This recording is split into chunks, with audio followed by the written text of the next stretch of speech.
Vamos a hablar ahora, y tenemos a dos personas muy importantes, de iniciativas de apoyo a la sostenibilidad de los medios.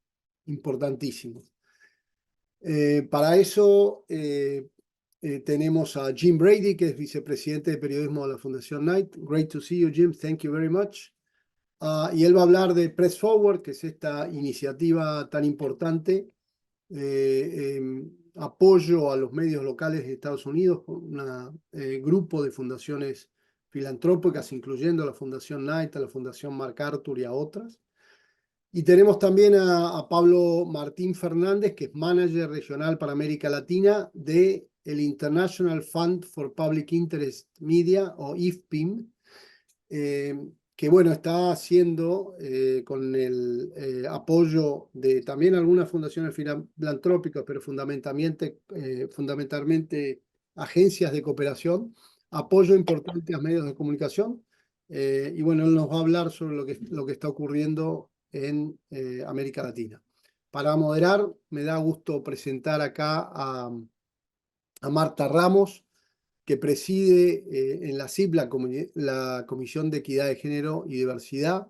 Ella además es directora de la organización editorial mexicana, OEM, que es la cadena más grande de medios de México y de las más influyentes de América Latina, que incluye un servicio de noticias, 46 marcas editoriales con versión impresa y 46 sitios web. Marta, además, es presidenta del Consejo Asesor del World's Editor Forum y fue editora web de Publimetro y directora editorial del diario 24 Horas en México. Un gusto tenerte con nosotros, Marta. Adelante con este último panel de la tarde. Gracias. Gracias a todos, a todas que están aquí hoy. Gracias, Carlos. Vamos a tener un panel súper interesante porque dentro de la discusión que hemos tenido en el transcurso de la mañana, de lo que nos ha puesto en riesgo, de la importancia de tener un periodismo de calidad y cómo lograr esto hacia adelante con todos los retos que se nos presentan y que aquí se discutieron muy bien. Queremos hablar de dos opciones con dos expertos sobre iniciativas de sostenibilidad de medios. A mí me parece súper importante también conocer qué se está haciendo, qué también está funcionando, porque luego hay un montón de ideas que no llegan a aterrizarse. Sin embargo, ahora con Pablo y con Jim estaremos platicando sobre las posibilidades y los caminos que tiene ahora el periodismo para seguir garantizando un periodismo de calidad y confiable para la sociedad. A mí me gustaría, de entrada, Pablo, si podemos empezar contigo, que traes una presentación para explicarnos en qué andan, y de ahí empezar después la conversación con Jim también.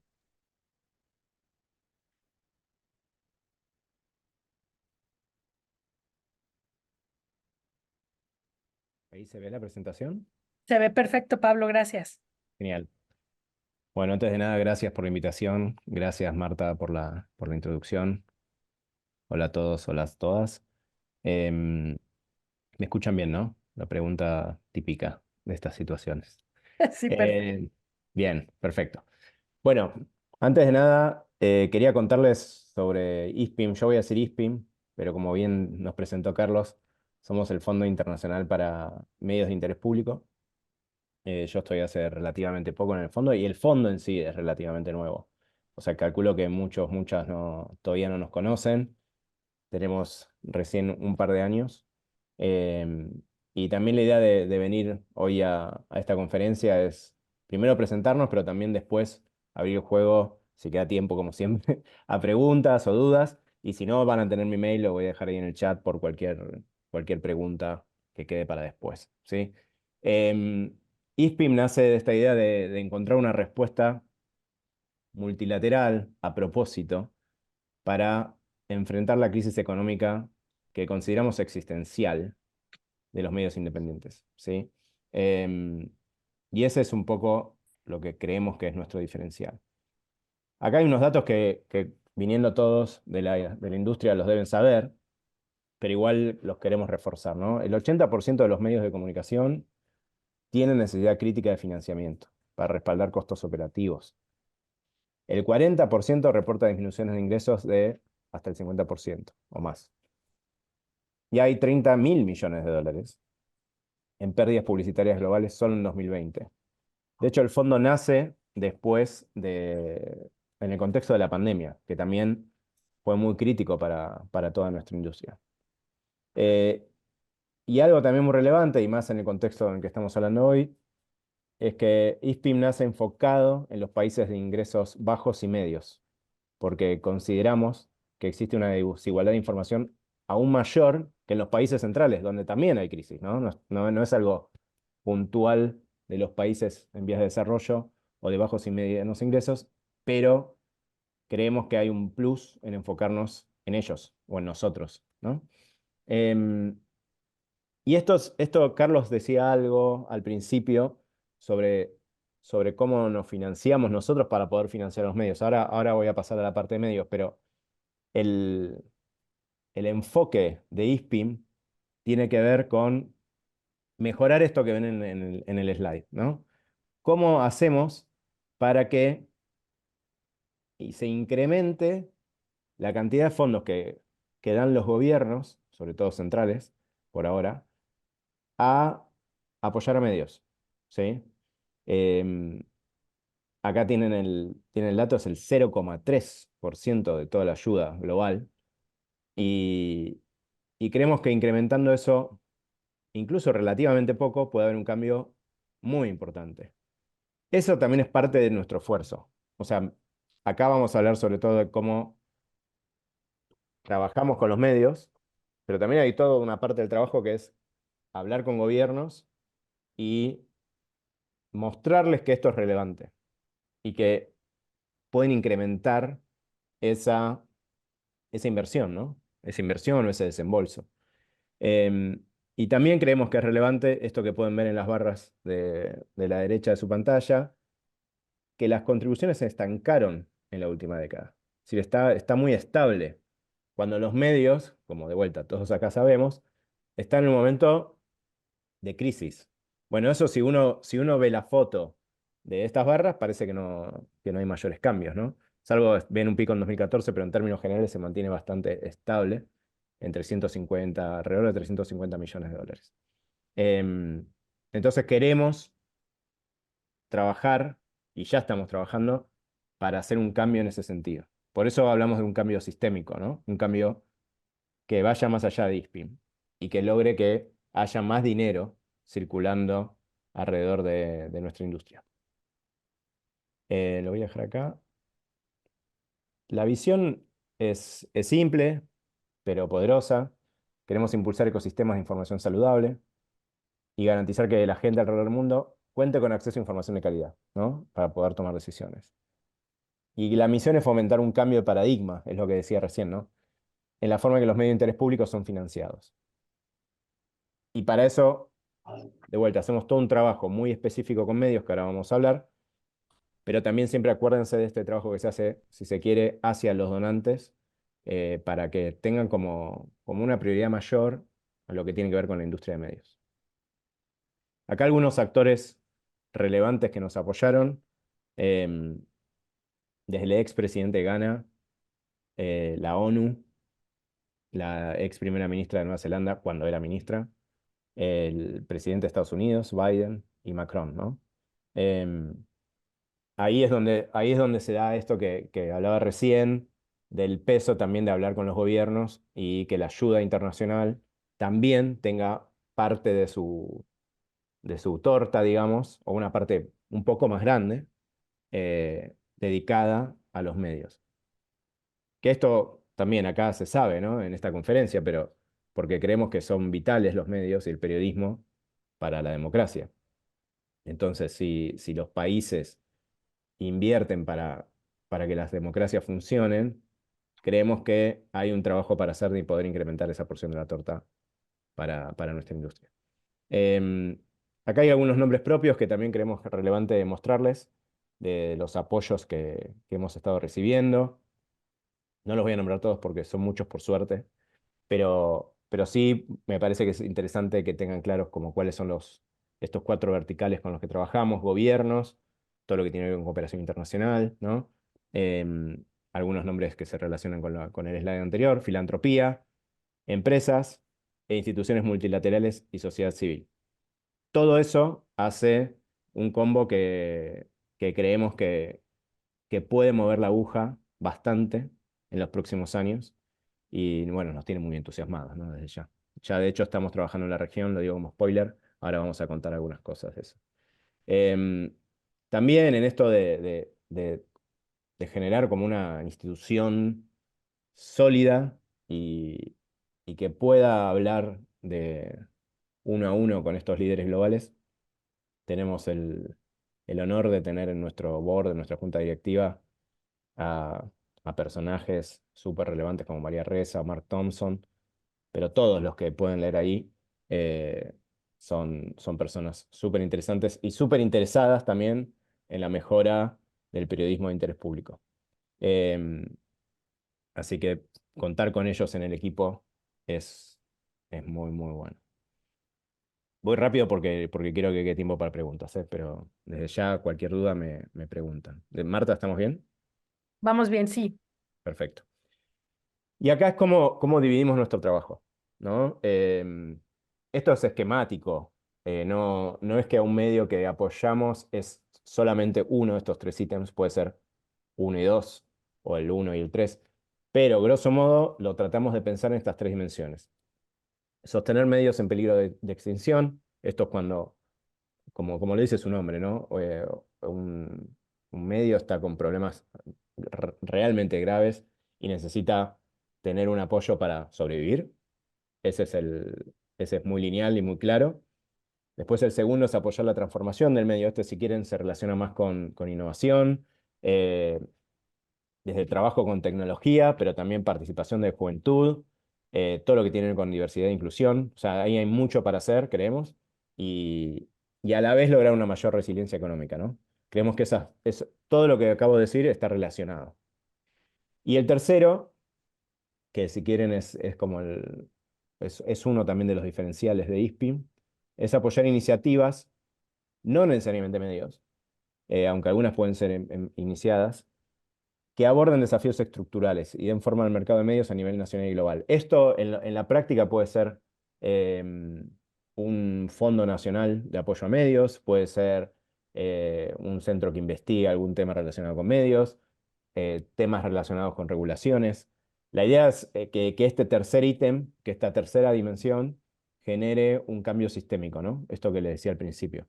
Quizás, mientras que, por ejemplo, la primera dimensión de sostener medios en peligro de extinción es un cambio rápido, ¿no? No tengo dinero, ISPIM ayuda a que eso deje de ser un problema, al menos en el corto plazo. Fomentar cambios a nivel de ecosistema, sabemos que es un cambio de mediano plazo, pero creemos que estamos en una posición para poder lograrlo. Es parte de lo que también nos entusiasma, ¿no? Y son las 3 áreas temáticas que sirven para contarlo. La verdad que se mezclan, como decía antes, también no es que es tan esquemático, pero sí para explicar dónde nos estamos enfocando. Relacionado también con lo anterior, ¿no? Construir ecosistemas de noticias diversos e inclusivos, atraer audiencias jóvenes, creemos, y algo estaba incluso en la charla de recién, ¿no? Esta idea de cómo el periodismo puede atraer audiencias jóvenes en este contexto de rapidez, de dinamismo del contenido, ni siquiera de las noticias, cómo nos paramos ahí, e implementar nuevas tecnologías de manera efectiva y ética, ¿no? Ahí hay un trabajo en el cual creemos que es relevante que los medios ocupen un rol central y más aún los medios que no son de países centrales, ¿no? Que hay un trabajo ahí para hacer, y bueno, eso también creemos que es parte del trabajo que tenemos por delante, ¿no? Acá ya pasamos a lo muy concreto. Esto es lo que ya estamos haciendo. Como les decía, llevamos recién 2 años de trabajo. La primera, el Open Call fue hace 2 años. Y acá pueden ver, bueno, en América Latina, para enfocarnos en la región, como les dije, trabajamos sobre todo en lo que hoy se denomina Sur Global, pero piensen América Latina y Caribe, ¿sí? Hoy estamos en Argentina, Brasil, Bolivia, Colombia, Costa Rica y Paraguay. Estamos empezando a trabajar quizás en otro país pronto, pero por ahora estamos ahí. bueno, Europa del Este, África, Medio Oriente y Asia y Pacífico. En- y la idea es, cada vez que empezamos en algún país, es hacer un trabajo de assessment, de conocer el ecosistema. Em, hoy trabajamos con especialistas que nos permiten barrer los medios y entender bien dónde está parado cada uno.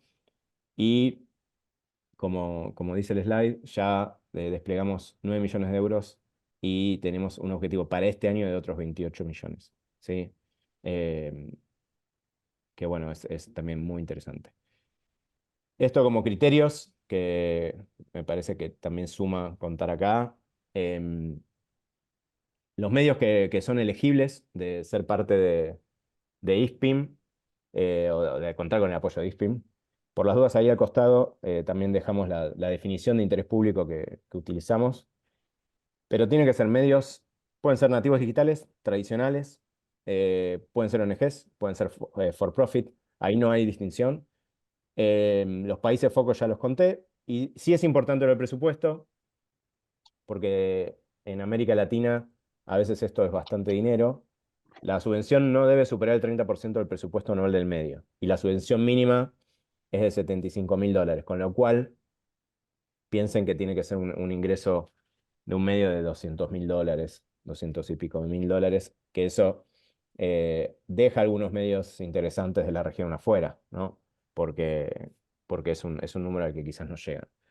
Eh, como decía al principio, somos nuevos y estamos tratando de ver cuál es el mejor criterio. Ese es el que, también por la cantidad de staff que tenemos, piensen que hoy en la región somos 2 personas, Vanina Verguela, que es la directora, y estoy yo, y está Alejandra, que nos ayuda también part-time, porque trabaja también en otras regiones, con lo cual estamos tratando de cubrir un montón de situaciones por ahora con un equipo relativamente pequeño. Entonces nos enfocamos en esa banda de presupuesto. Acá están los países y los medios que ya tenemos apoyados. Fueron 4 en 2022, ¿sí? Y 7 en 2023 que se aprobaron a fin del año pasado. Y bueno, y ahora estamos trabajando en varios más. Em, Esto porque no me quiero quedar sin tiempo. Ahí, esto después les puedo compartir también los slides si sirve, pero está como toda la explicación de qué están haciendo en cada país. Como dato de color sí lo voy a destacar. O sea, la mayoría son medios de distintos colores y orígenes y tipo de instituciones. Pero, por ejemplo, en el caso de Brasil, tenemos un proyecto enfocado en generar un fondo nacional, y tenemos otro proyecto enfocado en, como dice el punto 2, la investigación sobre distintas problemáticas que enfrentan los medios brasileños. Entonces, eso es como, para mostrarlo como ejemplo de lo que dije algunos minutos atrás, de que no, esta sería como la tercera dimensión, ¿no? Esto que decía de enfocado en organizaciones que no son necesariamente medios. El resto son medios apoyados con distintas herramientas, con distintas ideas que tenían, y por ahí avanzamos. Esto se los Bien, comento rápido, Marta, porque me imagino que me estoy quedando sin tiempo. sí, sí, sí. Bien. Y no, Mutante me parece que es un caso súper interesante. Recomiendo, calculo que lo conocen, la mayoría son de Colombia, y Vorágine también. Eh, Otra vez, esto se los comparto después, pero parte de la idea, y por eso lo traigo, y acá sí hago 30 segundos de Zoom, es que parte de la idea del fondo es aprender de cada grantee, ver estos aprendizajes que ahí, por ejemplo, dejamos algunos, y después recircular eso entre el resto de los beneficiarios, ¿no? Y creemos que ahí hay algo virtuoso que también va a tener un impacto muy interesante sistémico a futuro. Estas son algunas recomendaciones para quienes quieran postular a fondos. Lo digo rápido: crear un mapa de donantes que tenga que ver con ese medio, investigar muy bien a las organizaciones, ver si hay fit, ¿no? Tener claro la misión y la visión del medio para alinearla, y también tener más claro a qué postular y a qué no, hacer mapa de productos, proyectos y necesidades, listar logros e impactos, pensar en alianzas con otros medios, que también es algo que muchas veces funciona a la hora de postular grants, participar en eventos, mostrar trabajo, perdón, diseñar presupuestos flexibles, eso también, hay mucho trabajo de ida y vuelta con nosotros. Em, visibilizar la ética y la transparencia de la organización. O sea, eso no lo dije, pero ISPIM pide acceso a los balances, tiene que tener acceso a quienes forman parte del board, se hace todo un chequeo de información relacionado con eso. Y, como decimos al final, encontrar la voz del proyecto y del medio, ¿no? ¿Cuál es la manera de contar justamente con el mejor enfoque posible qué es lo que hace cada uno? Acá dejo, para quien se quieran ingresar, en ispin.org/contact, tenemos un formulario que se llama expresión de interés, lo podemos decir así también, en el cual, si les interesa entrar en contacto con nosotros, esa es la manera más lineal de hacerlo, ¿no? ispin.org/contact. Y gracias. Al contrario, gracias a ti, seguramente habrá un montón de preguntas que podemos dejar para el final. De entrada, yo apuntaría a partir de lo que estás platicando, que hemos notado en América Latina, seguramente en el resto del mundo, pero en América Latina, ya muchos ejemplos de periodismo de investigación de medios que tienen apenas algunos años, que son nativos digitales, que están sacando Sí. a la luz escándalos de corrupción que ponen a temblar verdaderamente a los estados. Y que van teniendo en el ecosistema de medios un prestigio tan grande como los medios, digamos, por decirles, tradicionales. Creo que Sí. en adjetivos de medios andamos un poco confusos, pero de los medios con mucha historia, digamos. También estamos viendo muchas investigaciones que están haciendo en alianza de ONGs con medios, y a mí me parece que incluso que se unen medios con un fin de una investigación o de un proyecto de acercamiento de comunidades, de jóvenes, de inclusión de la comunidad LGBT, que creo que vale la pena reunir. Me parece importante lo que mencionas, que no es, como se ha platicado en muchas otras iniciativas, solamente para medios nuevos, sino que también es para medios tradicionales que tienen mucho por hacer y mucho por decir. Lo comentaban en el panel pasado, tienen la experiencia, tienen toda la estructura, pero no quedan fuera de todas las calamidades que nos ponen ahorita en un contexto financiero complejo. Entonces, Total. para estos proyectos a mí me parece súper interesante. Seguramente habrá más preguntas adelante. Solo aclaro una cosa, perdón, sí, es tal cual, y de hecho ya en el listado que vieron estaba La Gaceta, que es de Argentina, y es un medio que viene de papel con muchos años de experiencia, y estamos trabajando, todavía no lo puedo nombrar porque no está cerrado, pero estamos trabajando también con otro medio que viene de muchos años, predigital, digamos, ¿no? En ese sentido. Sí, los adjetivos son complicados, así que lo explico Los así. objetivos son complicados. Lo que decía yo hace 2 días que platicamos de elecciones, se está haciendo periodismo de gran calidad en América Latina. Jim, so now we should talk about local news. It's quite a challenge, and those are the stories that start everything on. So Jim, please. Nice to talk to you. Nice. It's good to be here. So, I'm going to talk a little bit about what we're working on here in the States, the focus on business sustainability, something called Press Forward, which launched about 6 months ago, I guess, 6, 7 months ago.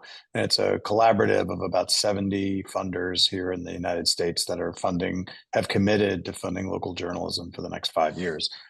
And to this point, we've raised about, somewhere short of about $600 million over those 5 years. And I think it's been a really interesting progress. It's been an interesting process here because I know the funding models are different around the world. I know there's subsidization of media in a lot of countries, and Latin America, there's not really in the United States outside of some funding of like public television and public media and public radio. For the most part, for a long time, newspaper, almost every organization in this country that produced local journalism was a for-profit entity outside of those public media organizations. And in the last 20 years, as the business model just kind of collapsed in a digital era, that those businesses have really started to crater, and we've had sort of a market failure for local news in the United States.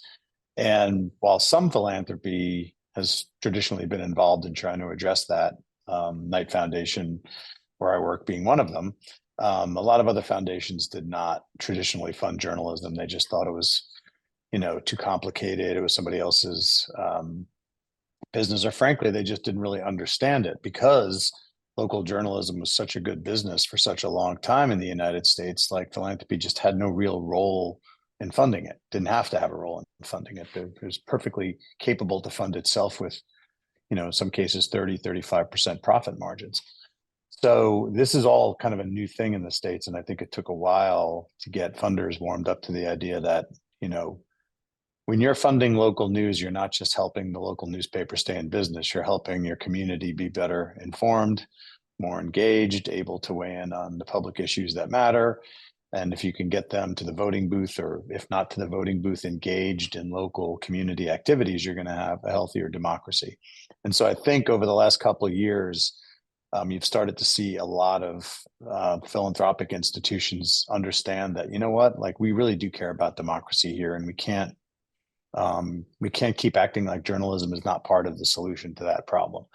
And so there are a lot of funders in the U.S. who would say we fund democracy, and that meant for a long time voting rights, polarization, but it really didn't include journalism until recently. And now a lot of those funders have decided that if we care about a healthy democracy, we should fund journalism. So that's how we got a lot of funders into Press Forward, which I'll get a little more into in a second, how it's structured. But that was one of the ways we really got people in, was to understand the relationship between a healthy democracy and quality journalism at the local level. The second thing that we were able to do to get a lot of funding into Press Forward was get single subject funders involved, which was to convince them of a statement that Alberto Ibargüen, the former CEO of Knight, used to say, if your first priority is, whatever your first priority is, journalism should be your second. Meaning, if you care about racial equity, or you care about climate, or you care about education, you should want good journalism about those topics to help the public better understand what it is you actually want to achieve. If you just fund education and the progress that you're making as a philanthropic funder is sort of hidden from the public, you're not going to get the change that you want. But if people are able to write about that and show that, what you're doing to rehabilitate some of the systems that are broken in those areas, then you might actually get more people involved, more people engaged. So we have funders like Robert Wood Johnson Foundation and the Kaiser Family Foundation, who've both given significant money to Press Forward, who fund healthcare. There's another organization that put money into Press Forward who only funds energy coverage, but they're going to fund reporters to cover energy in local markets around the country. And so we got those funders in. And then I think there was just a third group of funders we got in who really didn't understand journalism at all, but were interested in it, and recognized that this was the perfect opportunity to get into a collaborative like this, because they could put themselves next to funders who do know how to fund journalism, who have been doing it for a long time. Because I think it's easy for those of us who've worked in journalism for 30 some odd years to think that we could all assess any proposal put in front of us to fund a journalistic entity and make a decision on it. But if you don't come from our world, it's very hard to make the judgment of whether this thing in front of you is viable to fund. You need to know who the person who's proposing it is. You need to know what the ownership structure of said organization is going to be. Because what we've had here in the States a lot are what we call pink slime sites, which are news organizations that look legitimate. And I've made this joke a number of times. It's not that hard to come up with a name for a news organization that sounds legitimate, because all you have to do is take like 2 of the 10 words we used in the United States to name newspapers for 200 years and stitch them together. So if you get a proposal that says, well, I used to work at the Register Bulletin, like everyone's like, well, that sounds like a legitimate newspaper. The truth is, there's a lot of these publications with very fancy names like that are funded by political actors, funded by Republicans or Democrats, and you almost subtly don't even realize for some period of time that they never do seem to write anything bad about the mayor, or they never seem to write anything good about the mayor. And a lot of communities have been beset by these publications that have actually polluted the local ecosystem. And so a lot of funders are a little afraid of funding journalism, because they're not only afraid they won't help the community, they feel like they might hurt it if they pick the wrong organization of funds. So I think a lot of those funders feel like, well, now we're working alongside MacArthur and Knight and Democracy Fund and places that have been funding journalism for a long time, and we can work with them and they can help us with some of these issues, help us, develop better systems for judging journalism proposals. So that's where we are with the groups that we've gotten in. As I said, we're close to about $600 million. And there's two different, I'm sorry, say one more thing. Then the thing that happened after we started doing the national fund that I think in some ways could end up being the most powerful legacy of Press Forward is we had local funders say, I'm willing to put a couple of $1 million into this, but like you already have raised 600 million basically at a national level. What's my 2 million going to do?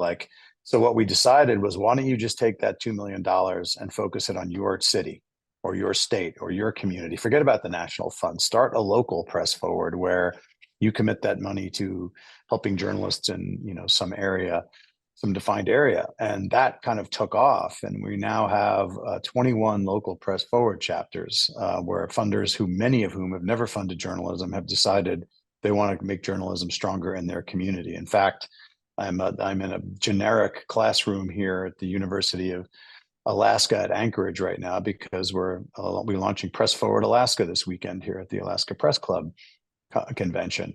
And so here's, so that we have Press Forwards in Alaska and in Wyoming and in Chicago and in Philadelphia, Wichita, Kansas. And so we've had a whole bunch of funders step up to start creating local Press Forwards, which we think is tremendously exciting. If we can create a habit of funding local journalism in local communities via local philanthropy, that's a huge win. Now, all of that said, a big part of what we're trying to do with Press Forward is we're trying to put all this money in the system for the next 5 years, and maybe it ends up being 10 when all is said and done, because we know we can't do this forever. Philanthropy is fickle. And at some point, a lot of these foundations will want to fund other things. But I think what a lot of us see is a real opportunity over the next 5 to 10 years to kind of rebuild the economic model for local news. And so I think a lot of what we are trying to do as part of Press Forward, one of the core priorities of Press Forward is infrastructure. And what that's really a euphemism for is we need to build a new system, a new infrastructure, whether that's technical, service driven. We need to build a new way to produce local news that is cheaper and allows news organizations to focus on the two things that we think they need to spend almost all their time on to be successful. And that is, one, producing local journalism that resonates with communities, and two, figuring out how to make enough money to keep doing it. And so if you can spend your time focused on strong coverage and building a business around whether it's sponsorships or events or advertising, that's where you need to be spending your time, not wrestling with what your content management system is going to be, or how to design your newsletter, or what should I get for libel insurance? There are organizations that do a lot of these things already and do them well. And I think instead of reinventing the wheel, what we're trying to do, and a lot of the other funders are trying to do, is say, look, plug into all these systems that exist. They're cheaper, they're better, and they allow you to focus on the things that matter. And we're seeing significant changes now in sort of the business of local journalism. And I'll give you one example, which is there's something here in these states called Newspack, which is a content management system that is owned and operated by WordPress, which runs a third of the world's websites or something like that. But it is a version of WordPress that is built specifically for news publishers. It has all the tools your average news publisher needs, and it strips out anything that's not useful to news publishing. Newspack launched about 5 years ago. I think it's got about 300 plus news organizations using it now. And because it's one code base where you don't get your own custom build, you have to use the same code base that everybody else does, they're able to keep costs way, way down to the point where an organization that's even a significantly sized organization with a couple of million page views is spending maybe $30,000 a year on their entire tech stack, because Newspack manages hosting and maintenance and development. And there were news organizations paying $100,000, $120,000 a year for that kind of development help, because they needed to have a staffer or a contractor. Hosting bills were expensive. So think about a small publisher who's really trying to cover a community. They have 3 or 4 staffers, maybe an expense base of $500,000 at most. For some of these publishers, Newspack saving $80,000, $90,000 a year. I mean, that's $80,000, $90,000 a year for a the Washington Post doesn't mean a whole lot, but $80,000-$90,000 a year for a small news organization is a game changer. And there's a bunch of things like that that we're trying to fund and spread throughout the ecosystem so that we can make publishing not only cheaper, but a little bit more democratic. And what I mean by that is that publishers who don't know anybody in philanthropy can start publishing and start to get there to make some noise. And I think, philanthropy I'm new to philanthropy at 2.5 years in it now. I was in newsrooms for 35 years, and that hasn't been a huge adjustment other than have to just clean my language up a little bit. But outside of that, I think the biggest change is just philanthropy does pick winners in a lot of cases. And what I love about what we're trying to do with Press Forward is we're trying to create a world in which winners can more easily identify themselves by using very cheap off-the-shelf tools to get to the publishing part, the journalism part faster. And if they're able to do that and they can make some change in their community, then the funding will come from that. And I think that's a different model than what we have today. So that's why one of the many reasons I'm excited about this. Well, we have a lot of local newspapers, the company I work for, and in spite they have the same technological structure and the same strategy. The ones that are doing better are the ones that are really recognized by the community, and they have the confidence and they're reliable for the community. So, and it doesn't matter if they're 100 years old or 15 years old. It's the difference and working with the community. And I believe there are a lot of examples also where funding from the local community is better when you have a reliable brand and you work with your community every day. So I believe that's what you were talking about with how important it is to fund local journalism, that I believe is the genesis for every journalism. There is local journalism. So, Pablo, bueno, vi que contestaste ya una pregunta que te hizo Lisa por acá. Tener la confianza en la comunidad es más complicado en nuestras comunidades latinoamericanas de repente. Y sin embargo, conforme la situación política de una comunidad se complica, o la situación económica o de seguridad se complica, los medios de comunicación siguen siendo un espacio en el cual nos podemos recargar. ¿Es este un factor que ustedes buscan o que les parece mucho más valioso para el fondeo de algunos proyectos? ¿Cómo evaluamos a quién sí y a quién no? Porque veo que ustedes tienen un proceso de inscripción de proyectos, pero además hacen un trabajo de, digamos, escauteo previo de los medios. Sí, dos cosas. Primero, profundizo un segundo en lo de Lisa por si les sirve también al resto. ISPIM, sobre todo en esta tercer vertical, si se quiere, en el cual no es solo apoyo a medios, sino que pueden ser iniciativas que mejoren la sustentabilidad de medios. Ahí estamos trabajando con distintos tipos de organizaciones, con lo cual ese apartado sobre todo es bastante flexible. Eso para contestar lo de Lisa también, para que lo escuche el resto. Y sobre lo que preguntás, sí, nosotros creemos, estamos convencidos de que es vital para nuestras comunidades la existencia de periodismo de calidad, de interés público. Y cuando, en línea con lo que preguntabas, para definir a quién apoyamos, sí, tenemos en cuenta un montón de variables. Algunas fueron las que están en los slides. Y creo un poco Jim también lo decía, es muy importante el equipo, ¿no? Y las personas con las que trabajamos, sobre todo en los medios más pequeños, pero también los grandes. ¿Cuáles son los puntos de contacto? Que esas personas estén realmente interesadas en el interés público es súper, súper relevante, y es algo que se ve. Nosotros hacemos muchas reuniones antes de aprobar el fondo, justamente para conocer a las personas, ¿no? Además de las ideas, que son vitales, creemos mucho en cuáles son las personas que lo van a llevar adelante. Y después, obviamente, buscamos ideas innovadoras, pero también enfocadas en la sustentabilidad. O sea, parte del objetivo del fondo de ISPIM es que los medios sean autosustentables. O sea, la idea es apoyarlos y también ayudarlos a que generen nuevos canales de ingresos, ¿no? Genial si ya tienen un montón que les funcionan, pero en muchos casos nos hemos encontrado con que necesitan apoyo para, tengo esta idea de cómo generar ingresos, pero no logro conseguir los fondos para enfocarme en esto, bueno, ahí ISPIM tiene un rol. ¿Sí, Marta? Sí, perfecto. Jim, you were talking about local news, and it's very common that we start in local news with the students that just ended their career in the university, and we need to prepare them for being really, really good journalists so they can assess to all the ethics and all the really quality journalism we need right now.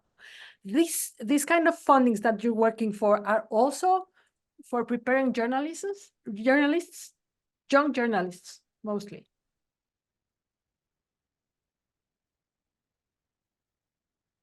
That mean for me, I'm sorry. Yeah, it was for you. Oh, I'm sorry. I thought you were still asking. I thought you were still talking to Pablo. I only picked up the end of that. My apologies. Could you just repeat again? It's okay. I was asking that we usually use students for our local coverage. So are you Yeah. funding also Yes. programs for preparing young journalists? Yeah, I mean, to be honest, or in a lot of parts of the United States, the students are doing more coverage than local, professional journalists are able to, because the papers are shut down or they're down to one reporter. We just funded something at the University of Vermont that basically has been tracking all of these, what we call student professional sort of engagements, and there's thousands of them going around the country right now. We also found, I think, a really interesting survey that Vermont did on this was that, everybody, I think people are familiar with the News Deserts research done by Penny Abernathy here, but if they're not, basically she's done two, really been working on it for years, but two major reports on news deserts in the United States, meaning places that don't have a source of legitimate local news. Of the the 2,000 counties in the country, there's like 800 that are at risk, I think, or something like that, of becoming news deserts, and 600 of them have a university either in that county or in the neighboring county. So we have to look at students as a viable way to solve the problem. And sure, it comes with some challenges. You have very young journalists learning the craft, and they're, like we all were when we were first starting out, more liable to make mistakes at that era than probably as they get older. But at the same time, when there's nobody covering city council, I would certainly rather have a third-year journalism student there than nobody. And I think that's so we are funding a lot of that. We're also amping up our funding of legal resources to protect students as well, so that if they're going to get sued more if they're out there covering more community things, then they're going to get sued writing for the school paper. So we just did a large grant to the Student Press Law Center to upgrade coverage for students as well, so that when they get pursued, they have a path forward. So I think that's really what we're aiming for right now, is to try to really deputize America's journalism. I was going to say journalism students, but the truth of the matter is a lot of the people who end up working for these kind of collaboratives are not journalism students. They're just people who end up being interested in journalism. And so they don't always come through the J school. Sometimes they're English majors or history majors and decide this is something they want to do. But whatever their background is, we're just trying to get as many of them as we can out there to help cover communities that don't have any other coverage right now. So that's actually a pretty exciting development here. And in this country, the president of Stanford, was basically forced to resign because of student reporting. And I could go down a list of 10 stories, but there's lots of students breaking really important stories around the country, and we want to make sure that we can get them out there doing the work as soon as possible. Pablo, veo que a todo dices que sí con esto de apoyar a los jóvenes periodistas. La verdad es que además corren un riesgo adicional, que es esta corriente de utilizar recursos legales contra periodistas conforme van haciendo periodismo de investigación, al que son mucho más susceptibles los periódicos locales y el periodismo local. También vemos que ustedes están metiéndose a trabajar con medios que están trabajando desde el exilio. Desde ahí, ¿cómo ha funcionado o cómo están apoyando a esta parte? Sí. Estamos, por ejemplo, apoyando a Confidencial, ¿sí? Que están basados en distintos lugares fuera de Nicaragua. Y por ahora la verdad que viene muy bien. Ya es un equipo totalmente reconocido, digo, a nivel internacional, con lo cual no necesito presentarlo, pero también tiene sus desafíos para ellos, obviamente, el trabajar desde el exilio. Y estamos muy contentos de poder apoyarlos en hacer parte de lo que ellos querían desarrollar en estos años. Y la verdad que para esto no lo dije, y está mal que no lo haya aclarado. El equipo de hoy de ISPIM es 100% remoto. Es decir, nosotros, por ejemplo, no tenemos oficina. Hoy no hay una oficina. Al haber nacido en el contexto de la pandemia, parece bastante natural. No digo que no la vayamos a tener más adelante, probablemente terminemos teniendo, pero también es bastante orgánico para nosotros hablar con una persona más allá del lugar en el que está. Y también todos los procesos que tenemos armados para seguimiento de grantees van en esa línea. Concretamente, más allá de cómo se dan los grants y cómo se hace el seguimiento, tenemos también toda una dimensión relacionada con la seguridad, con la ciberseguridad, con la protección de fuentes, con la protección de periodistas y poder darle el apoyo para que si están en situación de riesgo, que en muchos casos lo están, puedan también tener en ISPIM un aliado para sentirse más protegidos, ¿no? Y estar más protegidos.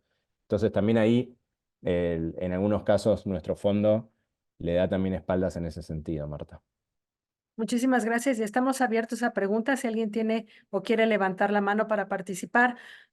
Jim, about your experience, not exactly funding, but we feel, or we read from here, outside the United States, that there was a change of the way journalists have this bondage with the society after the first Trump election.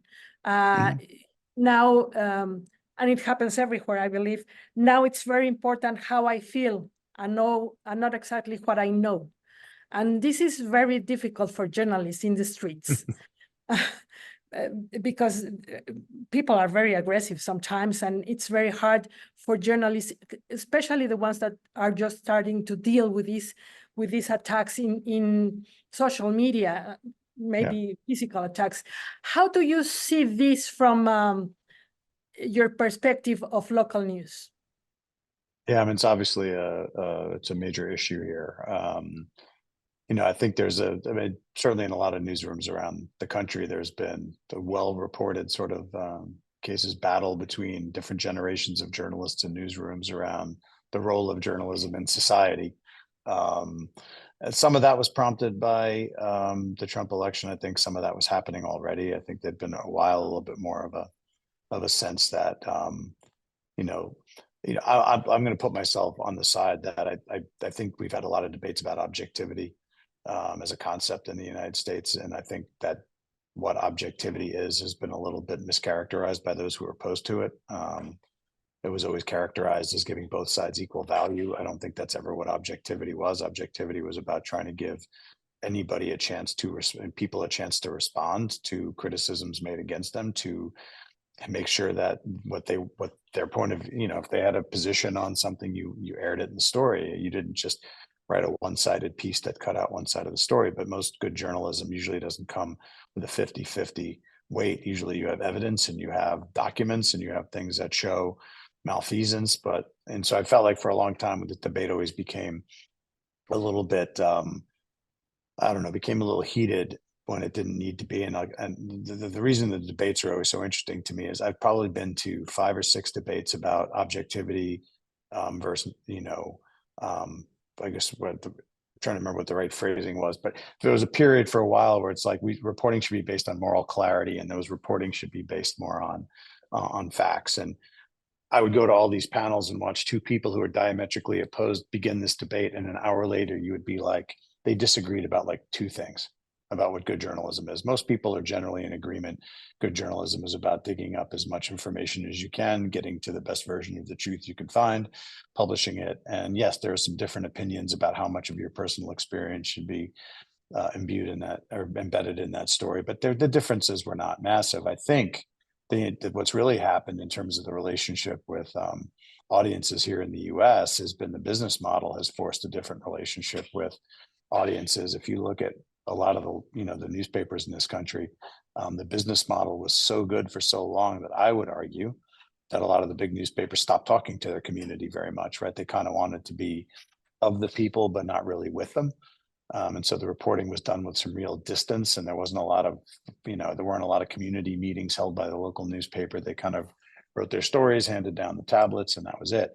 That's because the advertisers were paying so much of the freight. I mean, there's a reason that you could get newspapers for 25 cents out of a box in this country for a long time. And there's a reason you could open that box and take all of them if you wanted to, which is that nobody cared if you did. That wasn't where their business was. The business was from advertising, not from circulation. And now that's changed completely. And that's also then forced the smart news organizations to realize they need to rethink their relationship with the people who are paying the bills, which are now the readers. And so I do think you're seeing a lot more of a movement here to do community meetings, to really, really engage in a way that says we need to know what it is you're interested in so we can react to that. Doesn't mean we still don't chase stories you don't know about, and it still doesn't mean we're running popularity contests, but I think you're out of your mind at this point in journalism if you decide that talking to your community frequently is not something that's worthy of doing. So I think that's the bigger change in a lot of ways. Just the business model has forced the newsrooms and their communities to talk to each other more because they need each other now in ways that they didn't when car dealers and banks and department stores were paying most of the freight. Here in Mexico, we have a constant attack from the president every morning against media. And I think after 6 years of every day attacking media, it's already showing weakness of the media because you're in crisis, credibility is down, you have a lot of challenges to deal with now. And I think maybe that happened. Do you think that happened with local newspapers now that you were saying that they were in crisis also? Yeah, I mean, I think if you look at the popularity, like trust in media in the United States, it's been on the decline since the 70s. National media has been worse than local for sure. I mean, national media in the States has like a trust in the teens right now. Local media is more in the high 30s, low 40%. But the truth is, like, if you look at the graphs that Gallup has done, you'll see that there's a little bit of a accelerated dip when Trump took office, but it wasn't like we were doing great and all of a sudden we fell off the edge of there. It was declining for a while. And I think if you really look at the data, the biggest drop happened around the time social media kicked in. And so I think in some ways that might have been a bigger factor in that every news story that was put out there suddenly became the beginning of a debate that two sides would engage in many cases trying to take that story down. So I think you could probably make the argument social media had more to do with the decline in trust in media, but certainly Trump didn't help it. But I think sometimes he gets too much, he gets too much blame or too much credit for everything that happened in media. He certainly has not helped us, but I also think I would argue there are some folks in media who have used him as an excuse for all that is wrong with media. And I think if we really, really want to be honest about where a lot of the challenges with local media happen, we have to look in the mirror, because I think we didn't always engage with our local audiences the way we needed to.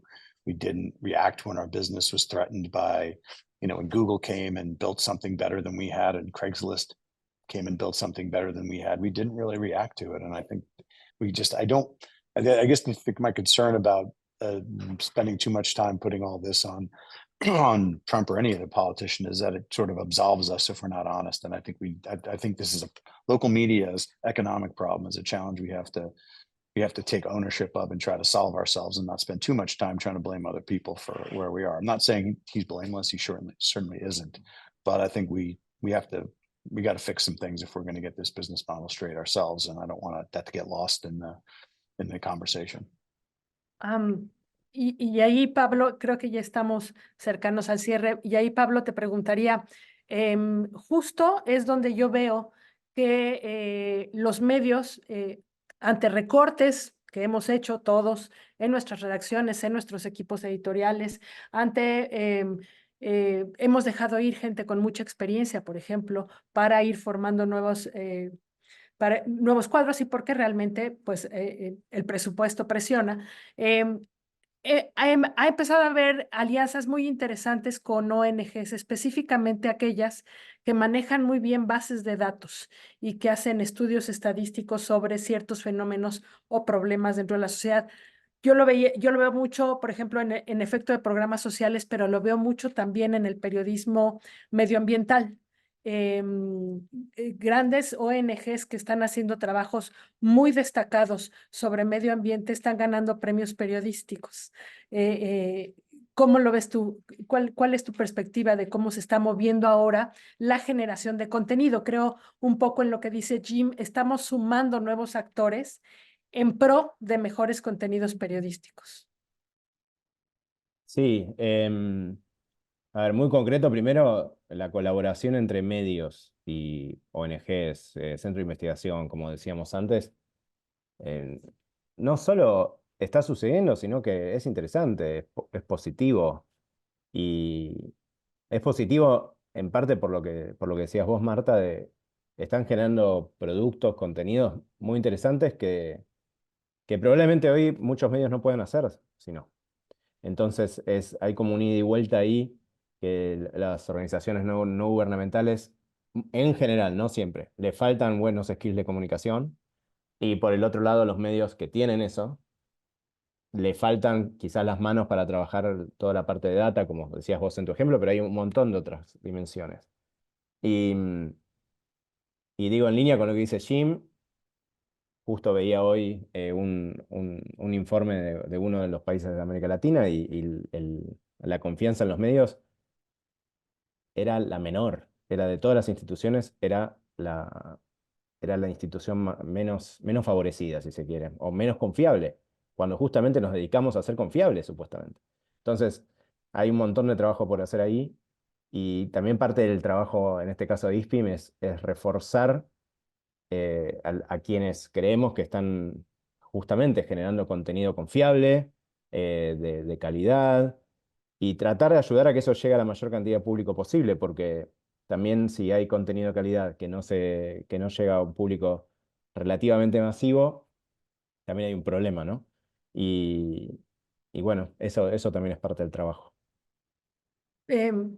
Yo cerraría, no hay preguntas, veo, pero cerraría con un llamado, buscar fondeo para este tipo de trabajos. La verdad es que vale mucho la pena porque además abren la posibilidad de tener más calidad.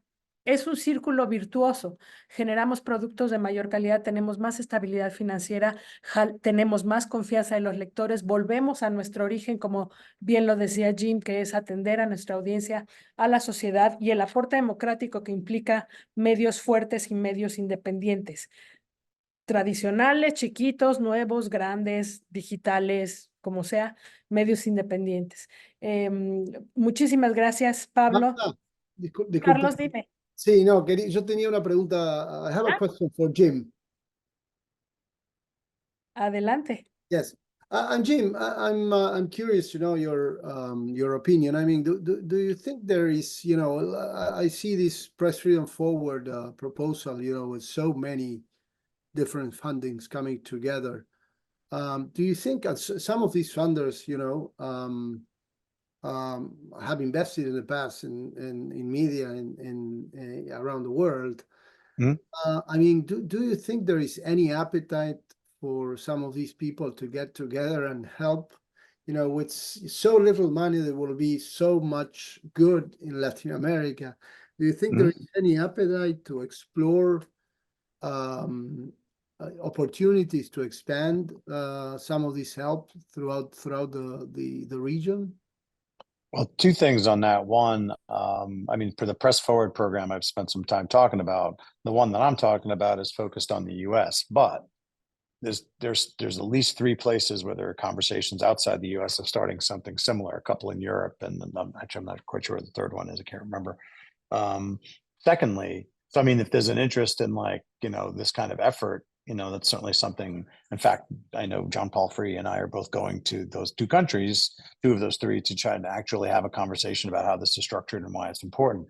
I do want to make it clear, though, is that Knight and like MacArthur and Ford and places that have funded outside the U.S. for a long time still are doing that. Like Press Forward did not redirect money away from funding over, like we are still significant funders of journalist safety around the world, and you know, funding International Center for Journalists, Committee to Protect Journalists, and working hard. Like, you know, we've been spending a lot of time, you know, and working with CPJ on Jose Ruben and other, you know, we just gave some money to try to help some journalists that are trying to cover Nicaragua in exile, and because of what's going on there with Ortega. So we are going to stay involved in that. When nothing with Press Forward changed our commitment to doing that. And I know this, it's similar for other funders who fund overseas, but there is, I think, an opportunity potentially to, because so many funders are working together right now, to you know, come up with ways where there might be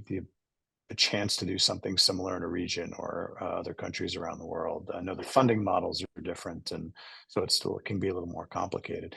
I just want to also say one last thing, which is, I know I'm talking a lot about the US side of things and talking about how we have to look in the mirror and kind of acknowledge that we have to fix some of this problem ourselves. I know you're all dealing with different situations. I remember coming to IAPA conference down in Buenos Aires when I was running WashingtonPost.com, and just being kind of gobsmacked at some of the stories I was hearing there about what you face with repressive governments, and an awful lot of people who think what we do is something to be pushed away, repressed, you know, terminated. So I mean, I really admire the conditions a lot of you work in and trying to do good journalism. We have a president who doesn't like what we're former president who doesn't like what we do, and says a lot of you know, unpleasant things about us, but that is not the same thing as what a lot of you are dealing with. So I just wanted to commend you for continuing to fight through situations that we, to this point, even with some of the changes in the last 8 years, don't have here. Thank you very much. Thank you, Carlos. Thank you, Jim. Y muchas gracias, Pablo. Y vamos a lo que sigue, que me parece que es los informes, ¿verdad, Carlos? Thank you. Sí, muchas gracias. Thank you very much, Jim. Everyone. Pablo, it was a great Thank you. session. And, you know, hope that, you know, there is, you know, these initiatives that, you know, are, you know, hopeful for many media. Y la verdad que para la sostenibilidad de los medios, este tipo de iniciativas representa un incentivo muy importante, ¿no? Muchas gracias, Marta, por tu moderación, y te invito a quedarte. Thank you, Jim, again, y Pablo. Vamos a Thank you. ingresar en la Thank you última so parte. much.